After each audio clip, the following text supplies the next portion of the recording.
Niners fans, this is not one of those days where we toss a few random headlines out there and move on. Today, one thread connects everything. A defense that needs to feel scary again. A veteran investment already carrying weight in Santa Clara. A massive possibility hanging over the market. And the Brandon Aiyuk situation feeling closer to some kind of ending. Subscribe to 49 ERS Express right now because this feels like a real temperature shift that every faithful fan needs to catch first. Starting in the trenches, there is one reality no 49ers fan can brush aside as a minor detail. This team finished dead last in the NFL in sacks last year. For a franchise that built so much of its identity on crushing quarterbacks, that stings. That is not a footnote stat. That is a red alert at the heart of this operation. And when you add in a run defense that allowed too much per carry, the message becomes simple. Santa Clara had to act, develop, and get this fixed all at once. That is exactly why Osa Odighizuwa's arrival matters so much. This was not off-season decoration. This was not a signing made just to fill a rotational spot and pose in a new jersey. The 49ers sent a third-round pick to Dallas because they knew this defensive line needed someone ready, mature, tested, capable of playing on all three downs and raising the standard in that room while the younger guys grow. And that is what gets me fired up. The impact is not only showing up on paper, it is already being felt in the building. Kyle Shanahan is not usually the kind of coach who sells empty hype when he talks about internal work. So when he says he has been extremely impressed with Odighizuwa since the day he arrived, that he heard all about his character, saw it on tape, made calls after the trade that backed up the kind of professional he is, and then adds that Osa has already become one of the best leaders on the team, that is not some throwaway comment. That is a coach noticing the kind of presence that changes a room. And just look at the context around him. Nick Bosa and other veterans are still working their way back from injuries. Michael Williams, Alfred Collins, and CJ West are part of a young wave that needs reps, technique, patience, and a serious standard around them. Odighizuwa steps into that space. He does not need to be the lone savior, but he can be the grown man who speeds everyone else up. He creates interior pressure, draws attention, opens more one-on-one chances, and allows the rotation to breathe without losing its punch. To me, that is the biggest takeaway. The 49ers are not just trying to fix an ugly sack total. They are trying to rebuild the personality of this defense. And if Osa brings real leadership along with real production, this line can start to feel dangerous again. The kind of group where pressure can come straight through the middle on every snap. And this is where the conversation gets even hotter. Because when you look at the 49ers trying to rebuild that defensive pressure, there is one name that makes every fan stop whatever they are doing. T.J. Watt. Yes, this kind of rumor gets inside the faithful's head because we are not talking about an average player or a complimentary piece. We are talking about a defender who still has that rare ability to wreck an entire game plan before the ball is even snapped. The spark comes out of Pittsburgh. The Steelers gave Nick Herbig a massive extension, 4 years and $100 million, after his breakout season in 2025. Herbig is 24. He is young. He is moving into the center of their defensive future. And when a franchise puts that kind of money into an ascending pass rusher, the league starts doing the math. Because sitting on the other side is Watt, still dominant, still terrifying, but heading toward 32 years old with massive cap numbers. $42 million in 2026, another $42 million in 2027, and more than $46 million in 2028. So the question almost asks itself, if an aggressive contender stepped in with a strong package, would Pittsburgh listen? And if there is one franchise that understands the value of a vicious defensive line, it is San Francisco. Picture it. Nick Bosa on one side, T.J. Watt on the other, Osa Odighizuwa attacking up the middle. Suddenly, the opposing quarterback has nowhere clean to escape. Slide protection toward Bosa, and Watt gets isolated. Shift attention toward Watt, and Osa gets room through the middle. Try doubling inside, and now the edges turn into a survival drill. That is the kind of defensive math that changes January, not only September. Of course, there is a cost. Age, contract, draft capital, all of the weight John Lynch and Kyle Shanahan would need to measure clearly. But the emotional side, the competitive side, screams one thing.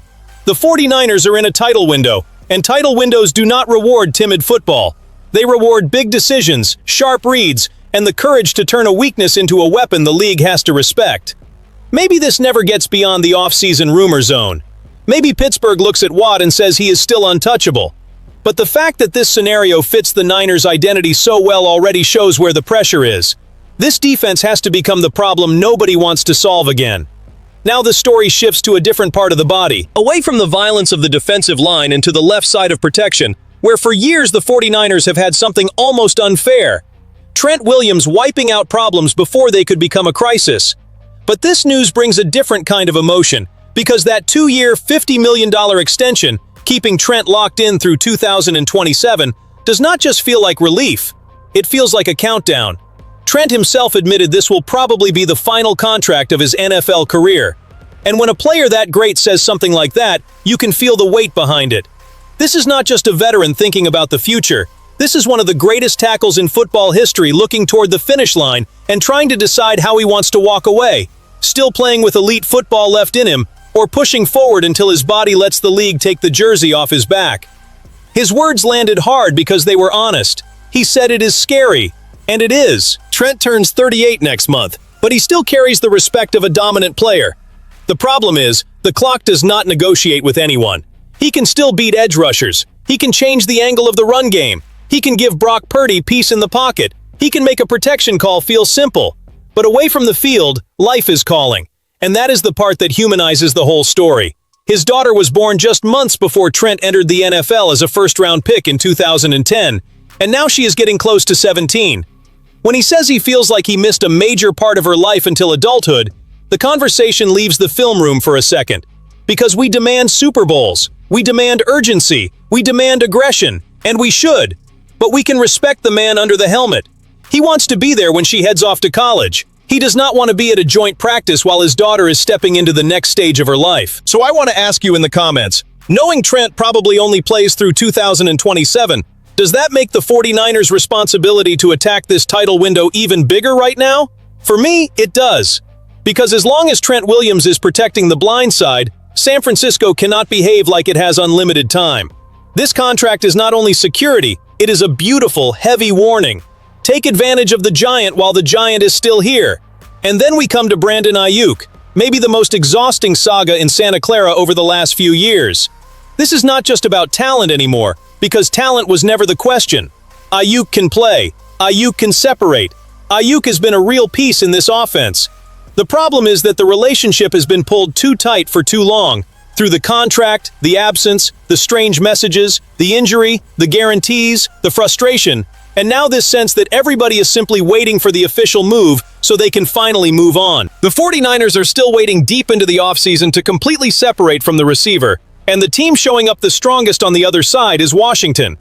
According to ESPN's John Keim, the Commanders have been monitoring Aiyuk's situation for months, but they have not wanted to send San Francisco trade assets to get him. That piece matters because it reveals a pretty clear strategy. Do not pay to solve the Niners' problem. Wait for a possible release, and try to strike when the cost is only the contract. And for Aiyuk, Washington makes personal and emotional sense. His connection with Jaden Daniels goes all the way back to Arizona State, and during those contract conversations before the 2024 extension, he had already sent public signals that put Daniels right in the middle of his thinking. Now, with Daniels becoming a major figure in Washington so early in his career, it is easy to understand why that destination keeps coming back up. The guarantee detail matters in that reading too. Aiyuk reportedly allowed the 49ers to void his 2026 guarantees without pushing the fight through union channels. And that choice stands out. If his goal was to make it easier to get out from under San Francisco's control, removing financial obstacles fits that path. It does not make the whole thing simple, but it helps explain why this feels much closer to a breakup than a reunion. From the 49ers side, I know a lot of fans are angry, and I get it. The fan base supported him, celebrated him, defended him, and then watched the whole thing turn into a grind. But as someone who defends this team first, I look at the franchise before anything else. If Aiyuk is already mentally somewhere else, then Santa Clara needs to clear the board, protect the locker room, and build with players who are fully inside this project. Washington may be waiting to strike at the right moment. Aiyuk may have been eyeing that reunion with Daniels for a long time. And the 49ers, as uncomfortable as it is, may be close to ending a saga that has already taken up too much energy. Sometimes losing a big name hurts less than keeping a massive uncertainty sitting inside a window that demands complete focus. When I look at this whole script, I feel one simple demand. The 49ers cannot treat 2026 like a rehearsal. I see Osa as a rebuild of defensive identity. I see T.J. Watt as that massive temptation that makes any contender think bigger. I see Trent Williams as the clock ticking, with greatness and humanity wrapped together. And I see Aiyuk as a page that may need to turn so this team can breathe. I am going to keep demanding ambition, focus, and courage. So hit the like button, subscribe to 49 ERS Express, and come back for the next video, because Santa Clara is not standing still.